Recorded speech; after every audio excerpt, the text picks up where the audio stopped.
All right, Ramses, we are right around the corner from the NFL draft. What do you think are the Titans' biggest needs coming up in this 2023 NFL Honestly, draft? everything because you saw where they released Ben Jones, they Taylor Lewan, Taylor Wan. I mean, all, Bud Dupree. where do you start? Honestly, where do you start? It's like everywhere. Defensive guy. I mean, it's just everywhere. Honestly, Well, I don't know. I think also too is I think what they decide to tackle the draft has a lot to do with what they decide to do coming up in free agency. Honestly, I hope they do something, but they could be trying to just like piecemeal it and then wait 2024 where they'll have more money and stuff in 2024. So Well, it's an interesting time for the franchise because, I mean, are they going to decide to retool? Are they going to go through a rebuild so that they have a stellar team going into the new stadium? I think there's a lot to consider here. I would probably say that the number one need is probably rebuilding the offensive line. I mean, you're Got probably to. like Nicholas Petit-Frere. I think at this moment is probably like the only guy that I think could go into next season as a starting I offensive feel lineman. like you can have Nate Davis as your center because we saw him against Green Bay and he was not bad. So I feel like you can have Nate Davis as your center. Well, that Just depends not. if they keep him though. I feel like they will. I don't feel like they want to retool everything. Just might want to keep out two guys. I think they'll obviously release Dennis Daly, of course, because we saw how he was against playing last year. So yeah. Yeah. And I think obviously left tackle is a premium position. I think that personally in the first round, that's what I would go with. I think quarterback, that'll be another interesting position if they decide to go down that route. Quarterback will honestly, probably not because just because they have Dobbs too as well as a. But do you think Dobbs is a guy that can be a starting quarterback moving forward? I don't think so, honestly. Honestly, Dobbs is not bad though. If Dobbs had more help around him, Dobbs probably be good. I think Dobbs need more help though, honestly. If Dobbs had the right tools and stuff, he probably could be good. Because they have like 2 plays away from beating Jacksonville and going to the playoffs. So like, who would know? So yeah. Yeah. So this is going to be an interesting draft. I think the last point I'll bring up here is kicker. I think that I wouldn't mind using a draft pick on a kicker. I this would year. like to go from San Francisco kicker, honestly. Robbie Gold. We're going to wait and see what happens here at this draft. Going to be an interesting one. We'll see if Robbie Gold is someone they sign so that they don't have to draft one.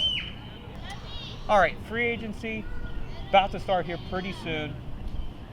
Obviously when it comes to wide receivers, not the most exciting wide receiver free agent class. Is there anybody that you would necessarily think could be someone that the Titans could sign? I mean, I know for me personally, I would say Alan Lazard could be a potential option. Yeah, Alan Lazard was good. Or I also heard the Juju Smith-Schuster. Well, I've heard of him.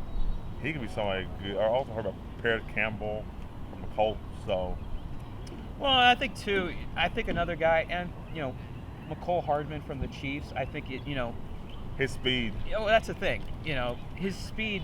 That's something that I felt like the Titans were lacking. Yeah. They didn't seem to have any type of receivers that could separate from the secondary. So all you had were Treylon Burks and Robert Woods, a guy that came off a torn ACL. Like, no. I mean, as we saw in that Kansas City game, granted, I know Malik Willis looked about as, wet behind the ear, his breath tastes like Similac, but I think speed would probably be something like in the receiving core. And stop drafting players or getting players that always hurt, like Buddy Free, or getting guys that always hurt, injury prone. Stop getting guys like that. Get guys who are speed. Stop trying to go for always injury prone, because obviously they're probably going to have injury when they come to Titans, or vice versa. Stop going for guys always hurt. Yeah, I like that. I think I think with Rand Carthon, I think we're probably going to see some different type of players being brought in here. Definitely. But also too is I also wonder about the offensive line. I know Orlando Brown's probably not going back to the Chiefs.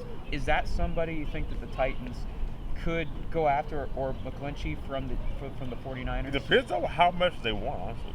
It depends on the price. It depends on how much they want, honestly. They could probably make it happen. They're cutting guys here and there, so they probably can make it happen, honestly. Yeah, I think that it would help out. I mean, but I feel like you have to get offensive line guys. You have to go from free agent, get free agent guy and get offensive line, honestly. You can't try to get 2 offensive linemen in the draft. You have to get guys that have experience, not have a whole new rookie base lineup. Yeah. If you do, you will not. Yeah, and I think another position I'm We also saw the Cincinnati Bengals when they played tight, got sacked 9 times. So you don't want to have an offensive line that gives up 9 to 10 seconds a game. Oh, absolutely not, because otherwise Ryan Tannehill's not going to finish the season. God, no. Then Yeah. we'll be like, then we'll be one and done again. You know, and I think another position I wonder about is tight end. Austin Hooper, obviously, his contract's up. I think we saw Chigakonkwo. There's potential there. But, I mean, do they look to add like another tight end to that mix? You know, with Chig as well? That's a very tough question. Because Chig is really good. I really like Chig, but I think having somebody to show Chig the rope would be good too as well. Yeah, and I'm trying to think, who'd be guys off the top of my head, I heard about the guy from the Cowboys. Okay, Dalton Schultz. Yeah, I heard He'd be about a really good one. Yeah. Yeah, I think Dalton Schultz, that would be a good Somebody addition. that could block and catch and somebody that do that too. Yeah, it would be also nice if they could get Dawson Knox as well. Yeah, he's Nashville really kid. good.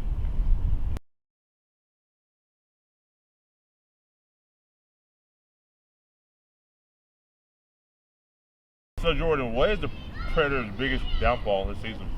That's an interesting question. I think if you had asked me this question about 3 weeks ago, this would have been, I think, something that I could have talked about for like an hour. Things have changed since then, right? Yeah. We're talking about, there's going to be a new general manager coming in, Barry Trotz's first ever coach. Now he's going to be the second ever general manager in the Predators franchise history. I think before I had the feeling that this was an organization that they were operating on the standard of just making the playoffs, not the standard of winning a championship. Agree with that. Because we see so many times they make the playoffs, they get bounced in the first round, and guess what? Everybody keeps their jobs. That's and right. any team that, as we saw with the Boston Bruins, for example, last season, when they went 7 games with the Carolina Hurricanes, they decided, I'm sorry, Bruce Cassidy, good coach, but you're not going to win a Stanley Cup. With Poyle out of the picture, now Trotz coming in, and then we saw the moves, right? Tanner Jeannot for 5 draft picks and a former first-round pick in Cal Foote. What a haul, right? I mean, for a guy that's most likely a third-line checking winger. I think what he did last year was probably his ceiling.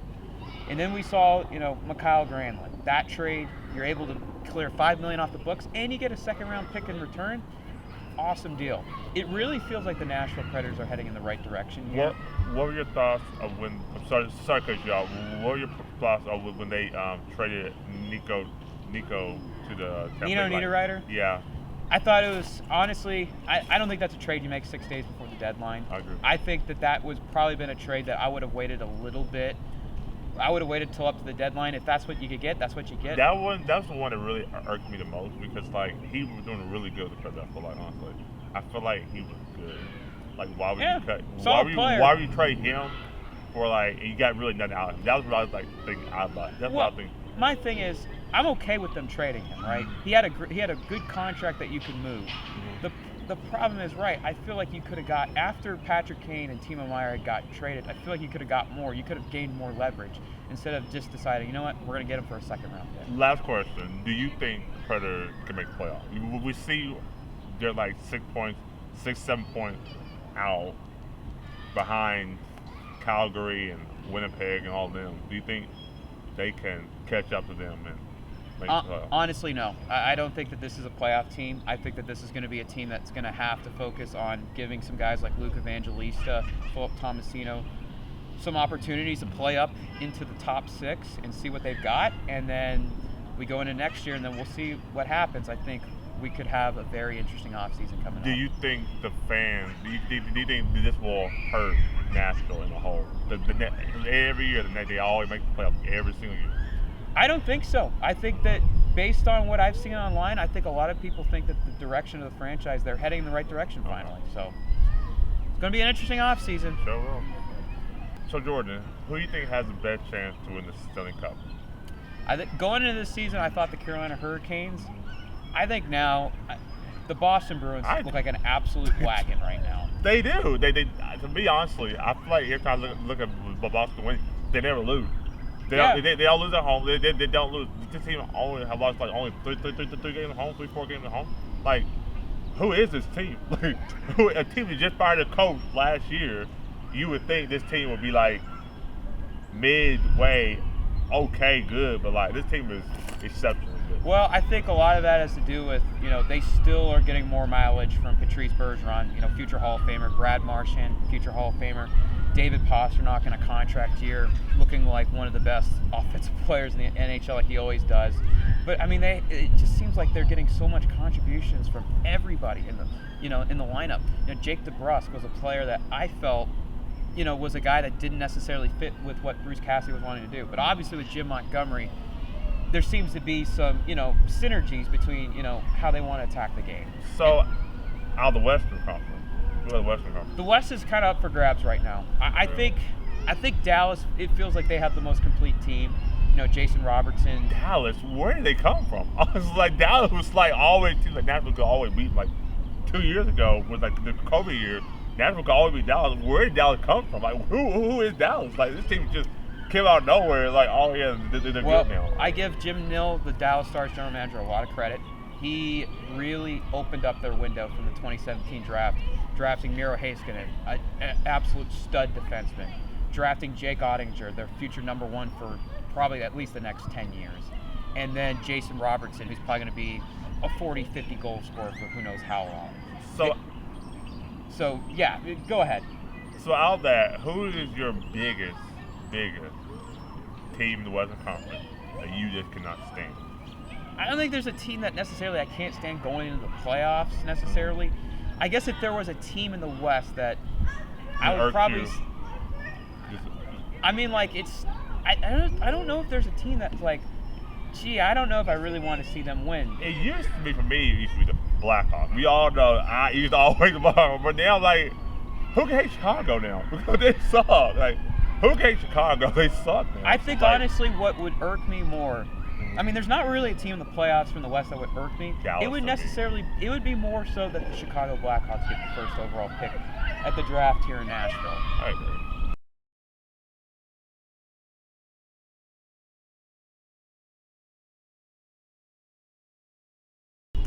All right, Ramses. Tennessee Vols come up short in the SEC tournament. What are your particular deficiencies do you see in this Vols team as they prepare for the NCAA tournament? you got a while. It's a long list. Everybody, honestly, they have no leader. They're gonna lead a team. They have no offense. The offense is so They too focused on defense. All about defense. The defense is great and all, but you gotta have offense. You gotta have a defense. You gotta have offense. They have no offense. If they have a game where they score a low-scoring game, that does not favor Tennessee. A low-scoring game does not. It hurts them. They need like 80. They got to score 80 points to win. If they don't score 80 or more points, they won't win. They have no offense. So do you think that is more of the players that they have on the roster right now, or do you think that that's more on Rick Barnes' coaching style? Rick Barnes, coaching style. Rick Barnes. I mean, they have guys that are good, but like I feel like Vescovy though, like ever since that Kentucky game where he got hurt again, I feel like there's something wrong. I feel like he's hurt, something wrong. All right, so with the NCAA tournament, how far do you think that the Tennessee Vols can go? Second round at least, honestly, because I feel like we saw it last year. They lost to Missouri. Michigan. We saw what happened. They lost to Michigan. That team last year, I was okay. This team is going to Elite 8 everything. So I have very low expectations. So second round. If not second round, they'll get beat in the Sweet 16 for sure. This team is definitely not going to make the Final Four, not a championship, not even Elite 8. It would be a miracle. It would be like a Cinderella team making to Elite 8 or Final Four. So would you consider that a successful season? Or No. Definitely not. A successful season is Final Four or Elite 8 appearance.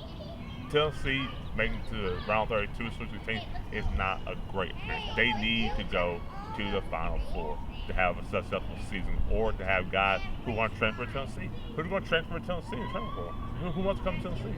They have a great football team, all, but basketball, yeah.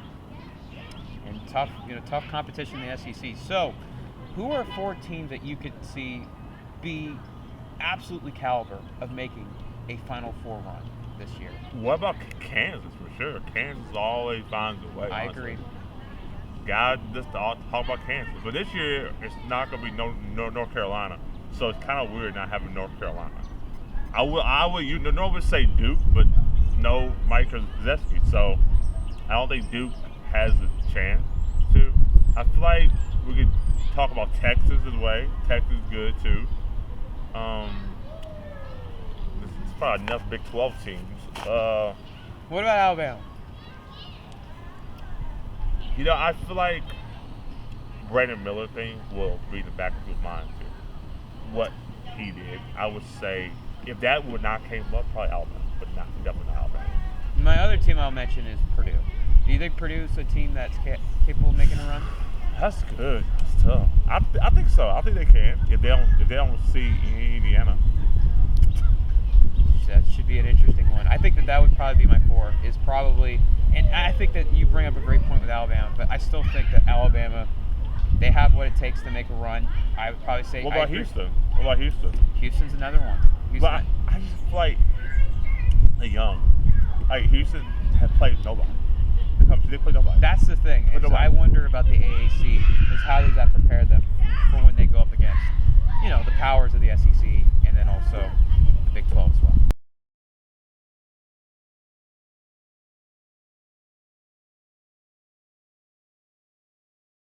So Jordan, who has the best chance of representing the NBA in the Eastern Conference? Well, that's a good question. I think, obviously you have to consider Milwaukee, right? With Giannis there, he is an absolute game changer for that organization. And then, of course, you have solid pieces around him. Obviously Chris Middleton, Brook Lopez at center. I think that there's definitely going to be a force to reckon with in the East.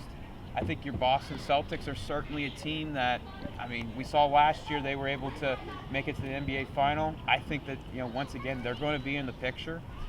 I keep wondering about the Philadelphia 76ers. Obviously, Ben Simmons is no longer there, but, still have James Harden. Got a chance last year to watch Tyrese Maxey play up close. He's a pretty solid player. And, of course, Joel Embiid.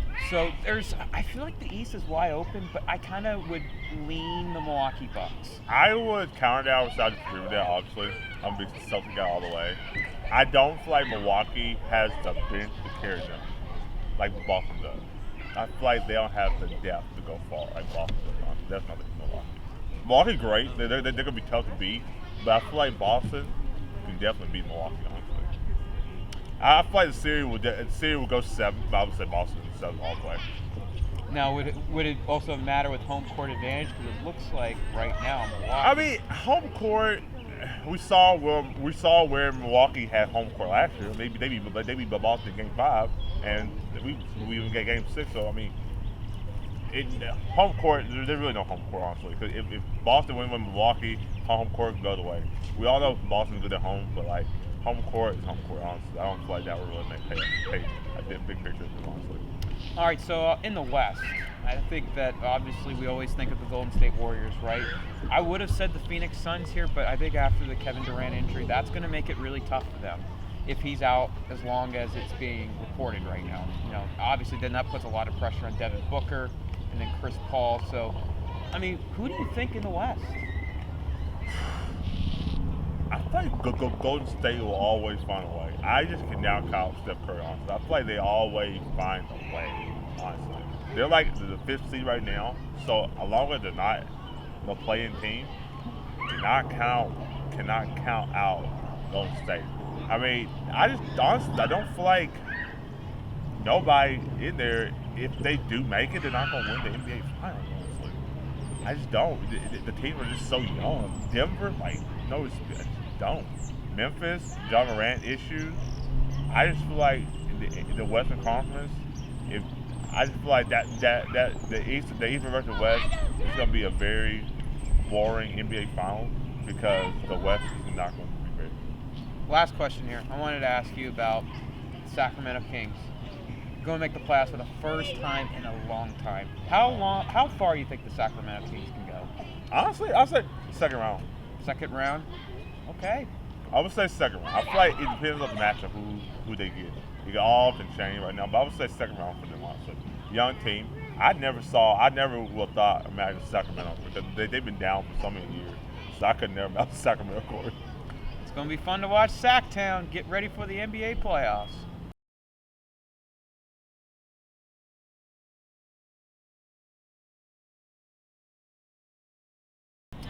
All right, Ramses. Nashville SC, so far so good, in their first 2 matches of the season. Where do you think that Nashville SC can go? I know that, they've made quite a bunch of playoff appearances so far, but just haven't been able to, make a really deep run up to this point. The same as always. Lose on penalty kicks. Losing penalty kicks. Always. They have the MVP in Hani Mukhtar. Do you think that makes a difference? I don't. They'll find a way to lose them. Walker Zimmerman? They'll find a way to choke. Defender for the United States of the World They'll Cup? find a way to choke. I'm not going to hold this up. The Nashville sports team always find a way to choke. So I'm always going to try a way to choke. They'll find a way to choke. See, I think they came into this season with a little bit of disrespect. There really wasn't anyone, it seemed like in MLS Power Rankings that I was looking at that had them in the top 10. I just kind of feel like it's like, okay, they're back in the East now. Less travel. I'd imagine that will have some sort of effect. Yeah. Instead of having to fly all the way out to Los Angeles for a playoff match. That's true. That was kind of against the eventual MLS Cup I just champion. feel like that was crazy. I feel that was crazy to go Nashville to the East, but I think that they did it. But that was geographically, that was the closest I heard. So Nashville in the West was like the closest they said. Well, yeah. Now they just added St. Louis into the picture, so that evens things out. So, it's going to be interesting to see what happens here with Nashville SC. So, and then, obviously we have, Vanderbilt. That is. What about them? Do you think that they can make a run in the SEC in the March Madness right now? No. No? I don't. No. They beat Kentucky twice now. Jerry Stackhouse seems South Carolina beat Kentucky. And we see what South Carolina did. Sorry. No. They beat Kentucky. Does it depend on the matchup? Yeah. Call me on when they play a top team. No. Just because they beat Kentucky. Kentucky's not even ranked. No. It'll be interesting to see. I'll have to find Ramses on my phone here and call him up when Vanderbilt makes a run in March Madness. Thank you so much for watching. I'm Jordan. I'm Ramses. And thanks for watching JNR Sports Talk.